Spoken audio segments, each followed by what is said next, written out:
Bem, irmãos, vamos orar pedindo a bênção do Senhor. Até às 5 para as 8 nós vamos estudar a palavra para encerrarmos até às 8 horas, tá bom?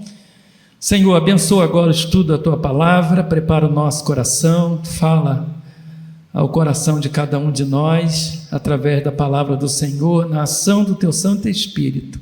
Abra o nosso entendimento, o nosso coração, o nosso interior, para que a palavra seja guardada, Senhor, para não pecarmos contra Ti e para crescermos no conhecimento e também na graça de Jesus. Que seja assim a nossa oração, no nome de Jesus. Amém, Senhor. Amém. Irmãos, apenas para lembrar o tema sacerdócio e a família, o texto base, a primeira carta de Pedro, capítulo 2, verso 9: vós, porém, sois raça eleita, sacerdócio real, nação santa, povo de propriedade exclusiva de Deus, a fim de proclamardes as virtudes daquele que vos chamou das trevas para a sua maravilhosa luz.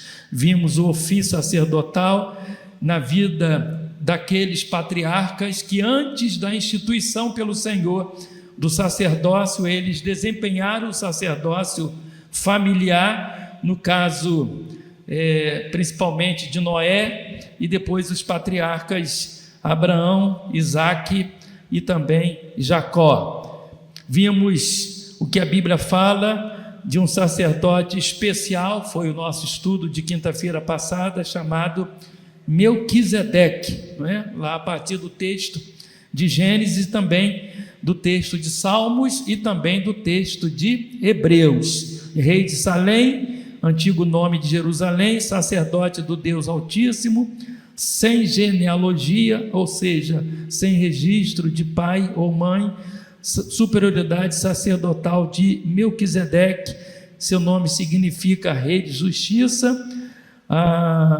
lá a partir da origem, né, da raiz hebraica, no hebraico Meleque, rei, Zedeque, justiça, e que Melquisedeque aponta necessariamente para o Senhor Jesus Cristo, tipifica Cristo, ou seja, é um tipo do Senhor Jesus.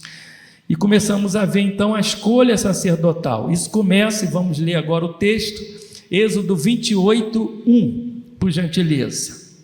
Quem achar pode ler.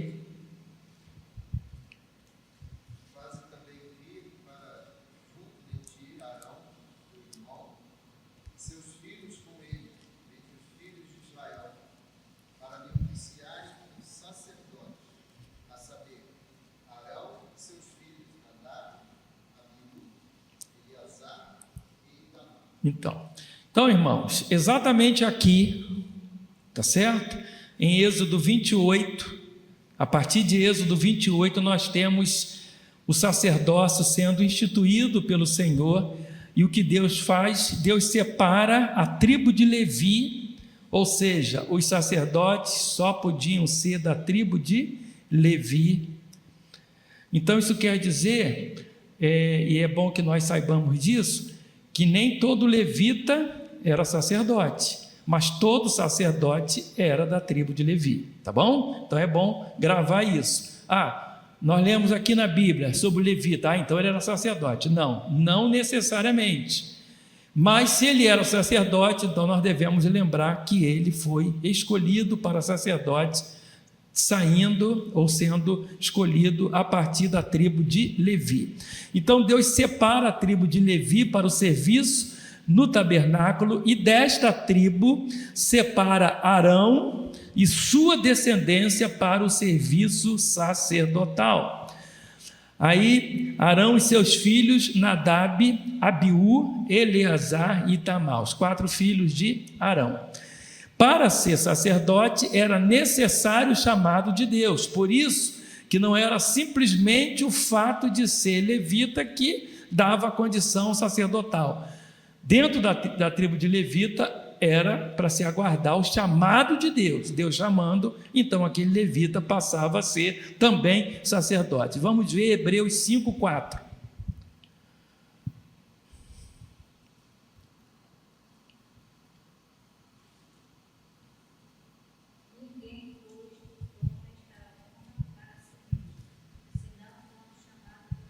Isso. Senão pelo chamado de Deus. Então era necessário o chamado de Deus para o exercício do trabalho, serviço sacerdotal. Muito bem. Quem foi o substituto de Arão? Nós começamos a ver isso quinta-feira passada. Foi o primeiro filho? Não. O segundo filho? Não. Foi o terceiro filho. Então, alguém pode perguntar, mas por que, pastor, não o primeiro filho? Porque tanto o primeiro filho como o segundo, eles foram mortos. E foram mortos por quê? Porque eles desobedeceram a Deus, não é? Eles queimaram incenso estranho, né? Aí, irmãos, eu vou rapidamente abrir um parênteses aqui. É como hoje alguém subiu ao púlpito e pregar tudo ao contrário da Bíblia, está queimando incenso estranho. Então vai responder diante do Senhor um dia, vai responder certamente diante do Senhor, porque não se brinca com a palavra e muito menos com o Deus da palavra, né? Então, vamos ver lá o texto, Levítico 10, 1 e 2.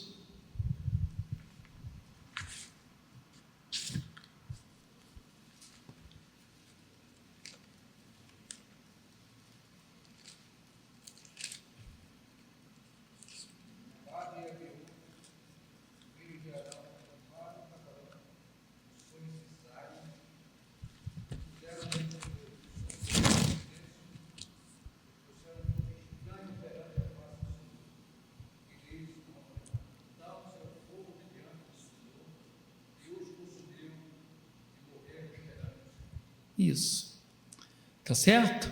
Então, não se brinca com Deus, não é? E eles brincaram com Deus, desobedeceram a ordem de Deus, fizeram algo que Deus não havia ordenado e eles foram consumidos, foram mortos. E aí, eles saindo, né, da família por causa dessa situação, então restaram Eleazar e Itamar. Então o que acontece? O escolhido foi Itamar. Vamos ver Deuteronômio 10, 6. Não, Itamar não, Eleazar. Deuteronômio 10, 6.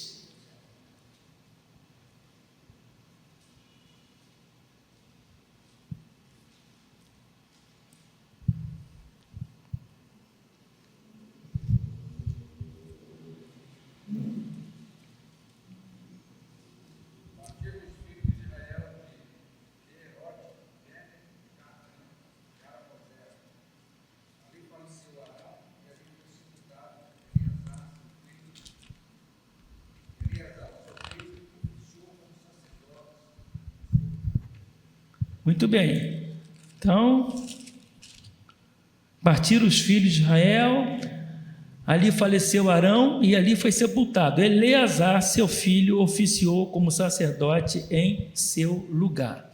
Muito bem, logo depois, aí veio quem substituiu Eleazar. Deveria ter sido, normalmente, Itamar, mas não foi, tá? Foi o substituto de Eleazar, Finéias. Eu já falei quinta-feira passada e repito, não Finéias, um dos filhos de Eli, que veio a ser também lá na frente sumo sacerdote.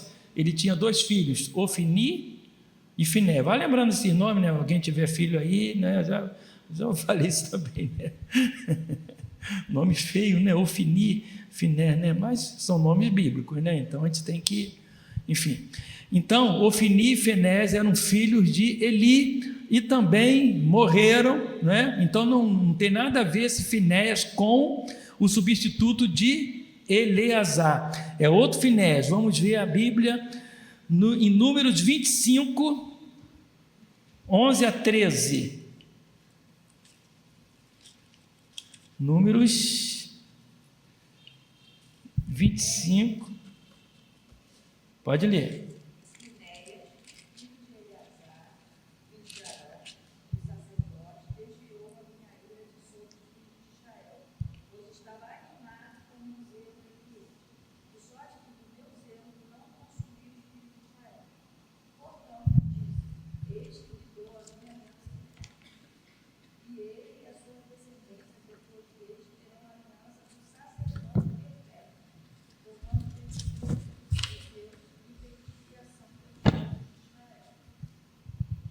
Muito bem, então tá aí. Eleazar foi substituído por Finéias. Vamos ver também Esdras 7:5.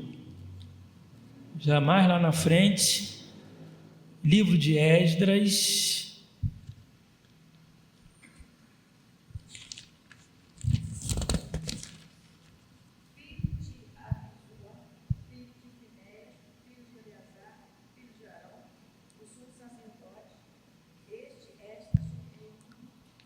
Então, aqui apresenta essa sequência, né, de pai para filho, e enfim, não é? Filho de Finés, filho de Eleazar, que era filho de Arão, o sumo sacerdote. Este Esdras subiu da Babilônia. Muito bem.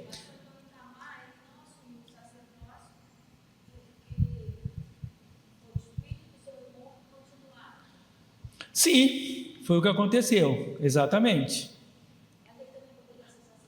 Poderia. Pode ser até que haja uma outra razão, né? De repente ele até morreu, né? E pode ser que haja. Eu não pesquisei isso, mas posso até tentar pesquisar para ver. Mas a princípio é porque a ordem seria essa mesma: Arão, Eleazar como filho e Finés como filho. Tá bom? Eu não fui seguindo aí, parei em Finés para a gente também não demorar muito, mas a ordem sempre seria essa: Arão e sua descendência. Então, por exemplo, se tivesse sido o primeiro, né, Abiú, foi o primeiro, foi Abiú, Nadab, então a tendência seria o filho de Nadab que substituiria, e depois o neto de Nadab que substituiria, tá certo? Então, a princípio, a explicação é essa, porque era a descendência: Arão, Eleazar e Finéias, e daí por diante, tá certo? Aí chegou Eli, foi seguindo, até chegar a função sacerdotal, ela foi até Jesus Cristo, né? Foi um sumo sacerdote que contribuiu e muito para o julgamento, né, de Jesus e a morte de Jesus na cruz. Esse foi Caifás, tá certo? Então, o exercício sacerdotal, ele foi por todo o Antigo Testamento, chegando até ao ministério, a vida, né, a história do Senhor Jesus Cristo contada nos Evangelhos, né? Isso, Anás e Caifás. Por exemplo, o pai de João Batista, o precursor de Jesus, como é que é o nome dele? Zacarias, foi sumo sacerdote, né? Certamente nós já lemos lá a história do nascimento de João Batista, e diz lá claramente que Zacarias, sumo sacerdote, estava lá no seu turno, porque eles tinham um turno, né, de atuação, de trabalho, de serviço, né, no templo, e aí foi dito então que ele era sumo sacerdote e foi o pai de João Batista. Muito bem. Agora vamos fazer o seguinte: vamos ver algumas características e funções dos sacerdotes e também do sumo sacerdote, né? Oi?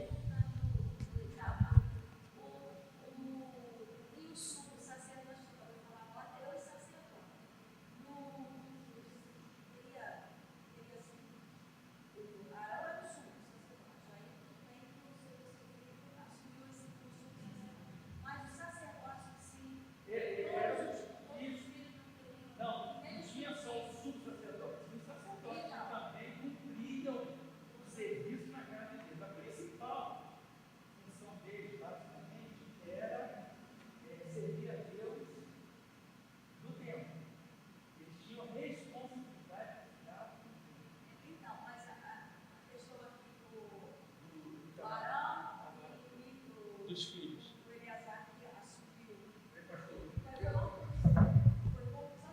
Peraí. O sumo sacerdote, mas não quer dizer que os irmãos seriam sacerdotes. Os dois primeiros morreram, e o Itamar não quer dizer que ele não seria sacerdote também. Não, eles eram sacerdotes. Enquanto Arão era sumo sacerdote, eles exerciam a função sacerdotal. Sim, exatamente. Tá? Vamos lá, funções.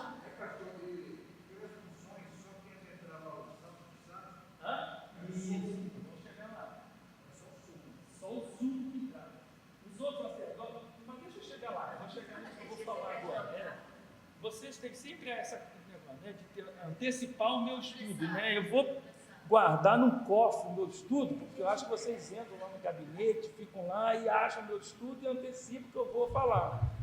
Aí acabam com a minha surpresa, gente. Tá? Então, vamos lá. Funções. Eles tinham algumas funções. Então vamos ver algumas delas, né? Antes de entrarmos na função que seria, vamos dizer, a principal, uma das principais, que era exatamente o sacrifício para perdão do povo de Israel. Não é isso? Ensinar a lei de Deus. Levítico 10, 10 e 11.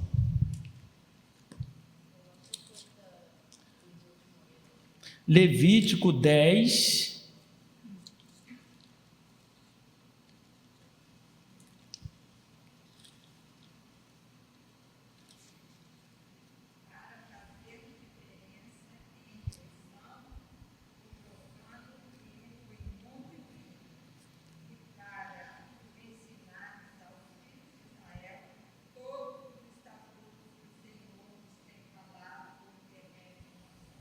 Isso. Então, olha só, aqui, se vocês olharem lá o que diz antes do verso 8, deveres e porções dos sacerdotes. Então, para ensinardes aos filhos de Israel todos os estatutos que o Senhor lhes tem falado por intermédio de Moisés. Então, eles tinham a função de ensinar a lei de Deus. É uma função muito séria e muito importante. Transmitir ao povo de Deus a bênção de Deus. Olha que coisa interessante e importante também. É a famosa bênção sacerdotal, né? Dada pelo Senhor, que está em Números 6, de 22 a 26.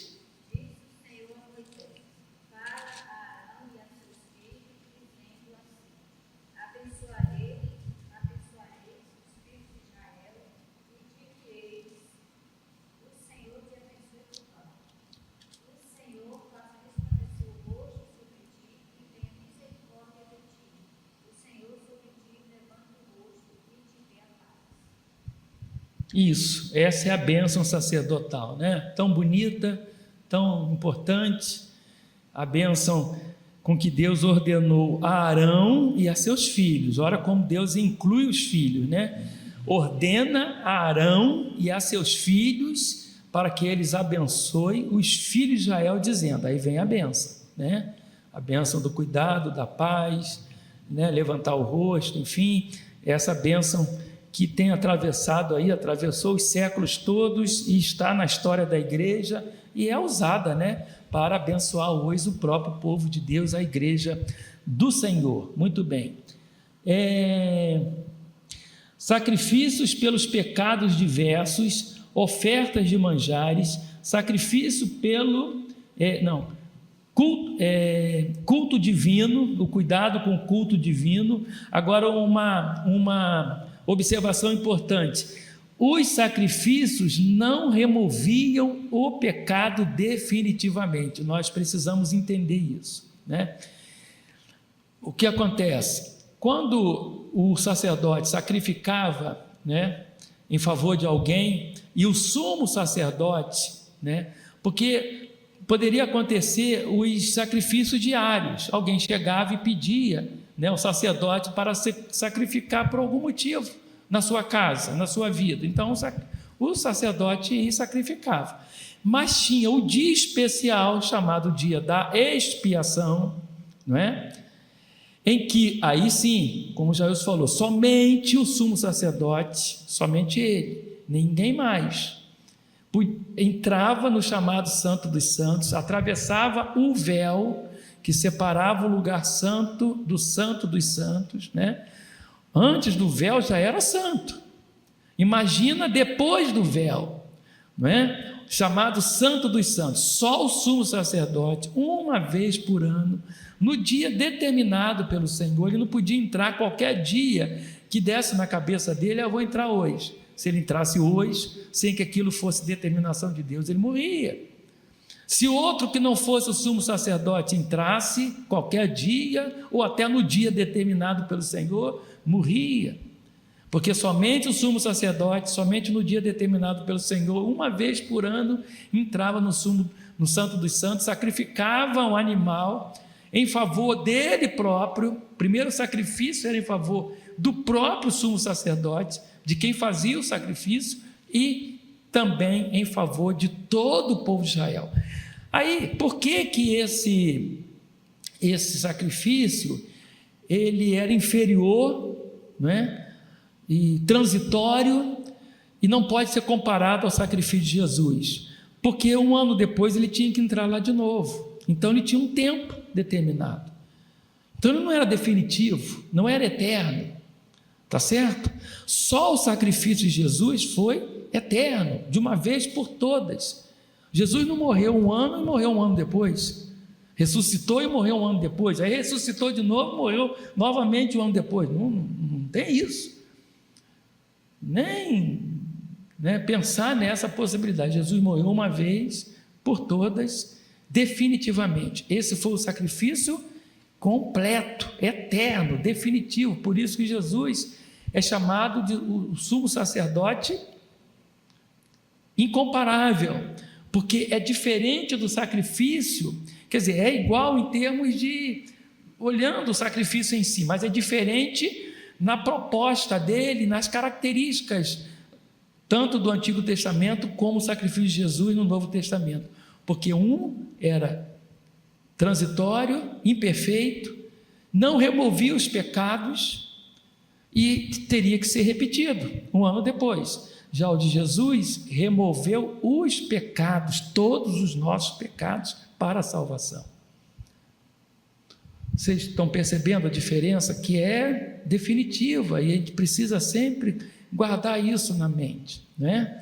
O sacrifício, que era importante, porque era a partir desse sacrifício que Deus perdoava os pecados do povo, mas ele era imperfeito, ele era por um tempo, ele era transitório, para o sacrifício de Jesus, que foi definitivo, completo, eterno, de uma vez por todas, irrepetível, nunca mais se repetiu. E depois do sacrifício de Jesus, não existe mais sacrifício humano para se perdoar pecados. Por isso que nós não precisamos de intermediário humano, porque Jesus abriu o vivo e novo caminho, segundo Hebreus 10, o vivo e novo caminho, né, para a redenção eterna, de uma vez por todas. E aí, removendo os nossos pecados para efeito de salvação. É outra diferença que nós precisamos também guardar. Os nossos pecados foram removidos na cruz para efeito de salvação, ou seja, Deus nos considerou justos, porque Deus precisava preencher a sua justiça para nos dar salvação. Como nós não podíamos preencher por nossa total e absoluta incapacidade, nossa condição humana, alguém teria que preencher por nós. Então esse só Jesus, porque esse alguém teria que ser perfeito. Se Jesus fosse humano e imperfeito, ele não poderia pagar pelos nossos pecados na cruz, porque ele seria da mesma condição que nós éramos. Ele só foi suficiente para pagar porque, além de humano, Deus, né, as duas naturezas, humana e divina, e sem cometer um pecado sequer. Ele só foi suficiente para pagar porque ele jamais pecou, e aí teve condição para preencher a justiça de Deus, não é? Então nós vamos ver alguns textos que vão explicando isso, né? Vamos ver o primeiro texto aqui, Hebreus 9:6.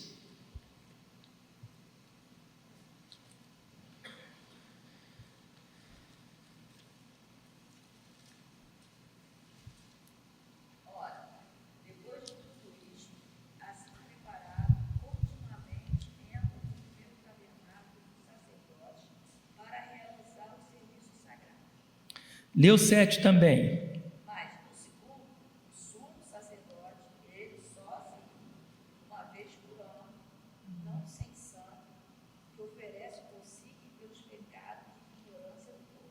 Isso. Viram aqui a diferença entre o sacerdote e o sumo sacerdote?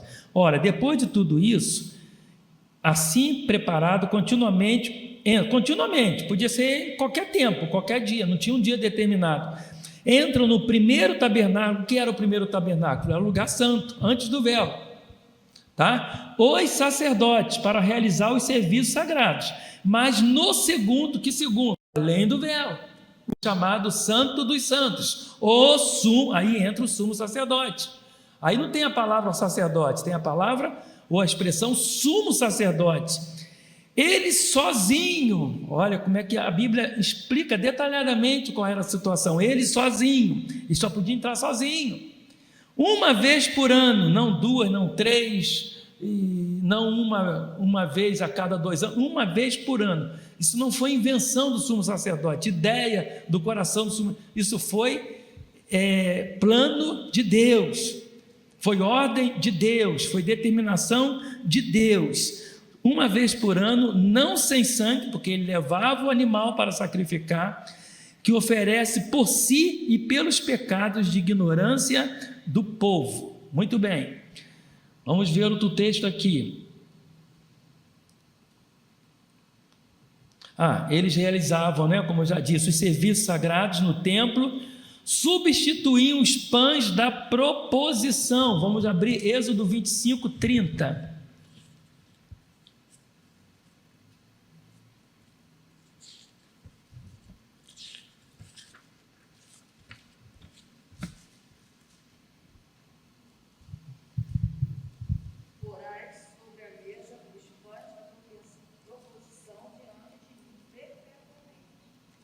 Deixa eu abrir lá. Você já leu tudo? 25. Porás sobre a mesa os pães da proposição diante de mim perpetuamente. Isso quer dizer o seguinte, que esses pães, eles eram trocados, Tiravam um e coloca. Isso era a função sacerdotal. Muito bem. Manter aceso o candelabro, Êxodo 27, 20 e 21. Tudo era função sacerdotal, tá? Êxodo 27. Ordenarás os filhos de Israel que te tragam azeite puro de oliveira, batido, para o candelabro, para que haja lâmpada acesa continuamente. Na tenda da congregação, fora do véu, que está diante do testemunho. Arão e seus filhos a conservarão ontem, desde a tarde pela manhã, perante o Senhor. Estatuto perpétuo será este a favor dos filhos de Israel pelas suas gerações. Isso. A expressão mais assim, que explica isso, é essa aqui, para que haja lâmpada acesa continuamente. Então, eles tinham a obrigação de manter aceso o candelabro. O candelabro não podia se apagar. Então, eles iam lá e trocavam, ou mantinham aceso de alguma forma, eles faziam para que o candelabro não se apagasse. Queimar incenso aromático, simbolizando as orações do povo. Nós vamos parar um pouquinho aqui para explicar isso, tá? Olha só, o que era o altar do incenso? Então, eu vou dar uma explicação mais detalhada, Esse altar era feito de madeira de acácia, coberto de ouro puro. Olha os detalhes, o altar era feito de madeira de acácia, creio que uma madeira forte, boa, dura, coberto de ouro puro e colocado defronte do véu, tá? Pertinho do véu, diante da arca do testemunho, diante do propiciatório que está sobre o testemunho. Agora, o que era esse incenso? A gente fica sempre ouvindo, o altar do incenso, queimar incenso, altar do incenso, queimar incenso. O que é isso? O incenso era uma substância aromática que, ao ser queimada no altar, produzia um perfume de aroma agradável, sob a forma de fumaça. Então, essa substância que era aromática, ela tinha um perfume, tinha um cheiro, um odor bom, ao ser queimada no altar, produzia um perfume de aroma agradável, sob a forma de fumaça. Então saiu uma fumaça de aroma agradável. A nuvem do incenso, olha que coisa interessante agora, irmãos. A nuvem do incenso que cobria o propiciatório protegia o sumo sacerdote da morte por razão da presença de Deus. Então, a história bíblica de que ninguém pode ver a Deus porque morre, né? Tamanha a majestade, tamanha a glória de Deus. Então, quando esse incenso, essa substância aromática era acesa, subia uma fumaça. A Bíblia sempre fala que o tabernáculo marcava o quê? A presença de Deus na vida do povo. Deus mandou construir o tabernáculo para dizer: aqui é o lugar da minha habitação. Quando Deus mandou construir o templo, Ele disse: construa o templo porque vai ser o lugar da minha habitação. Eu estarei aí para ouvir as orações do meu povo. Lembro lá quando Salomão constrói o templo, a consagração do templo, e aí Deus, a glória de Deus aparece, que as pessoas tiveram que sair do templo, né? Por causa da glória de Deus tão intensa que eles não suportaram ficar no templo. Isso lá no tempo da inauguração, da consagração do templo. Então o templo também foi construído para dizer o seguinte: aqui está a minha presença diante do meu povo. Por isso que nós cremos que Deus está aqui no templo do Senhor. Por isso o respeito que devemos ter, o temor que devemos ter. E aí, quando o sumo sacerdote entrava, o incenso, né, era aceso, subia fumaça, para essa fumaça não permitir. Exatamente, é como se fosse uma nuvem, uma proteção para que o sumo sacerdote não pudesse ver a glória de Deus, para não morrer. Não é extraordinário isso? É algo assim extraordinário, você pensar nesses detalhes que Deus ordenou ao povo para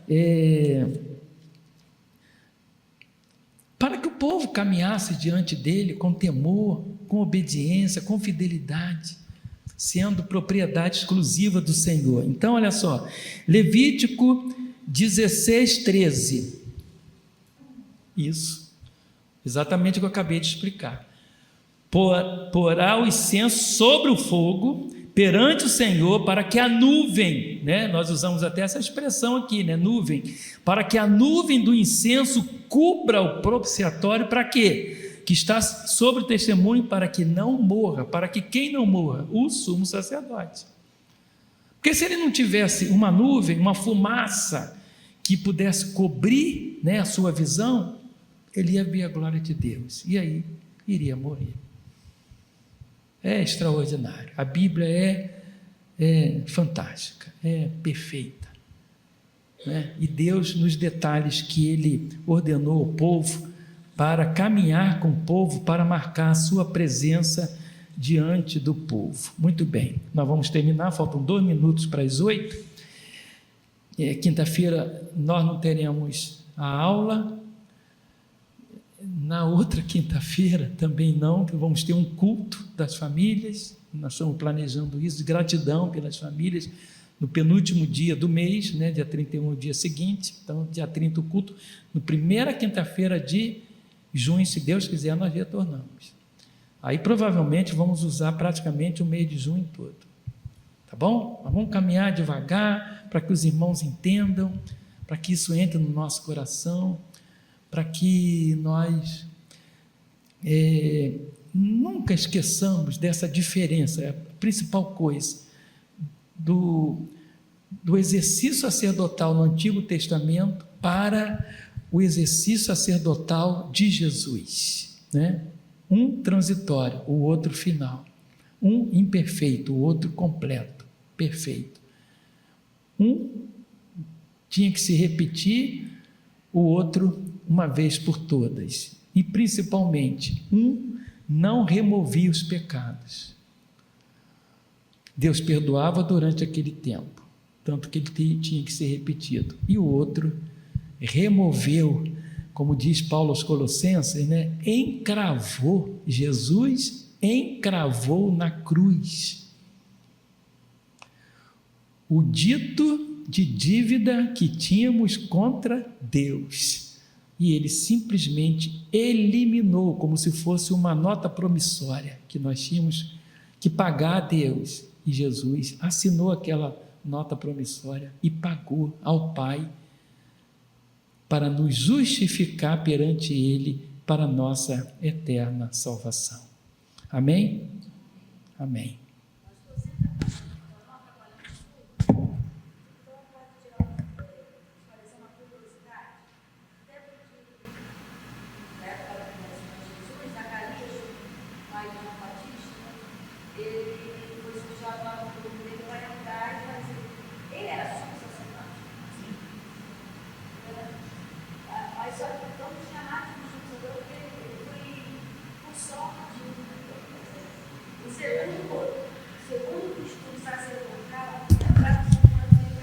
Agora, aconteceu que, exercendo o leito do sacerdote na ordem do seu turno, houve que, por sorte, aí... É João, né? Lucas, isso mesmo, Lucas 1. Interessante isso, Cristina.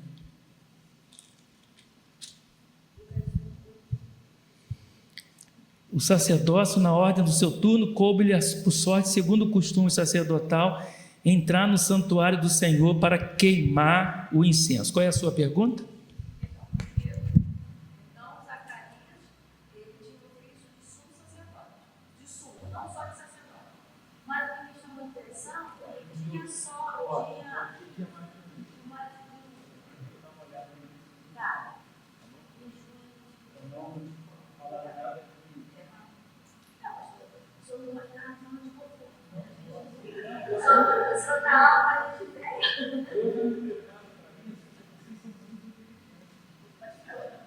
Não, eu tenho que me preparar para responder. O que eu não sei responder na hora, isso é mal preparar para responder.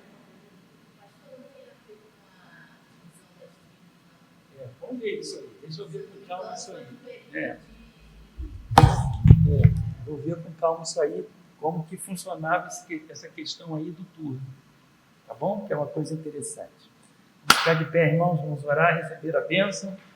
Tenham todos uma bela noite, uma boa noite de sono, até domingo.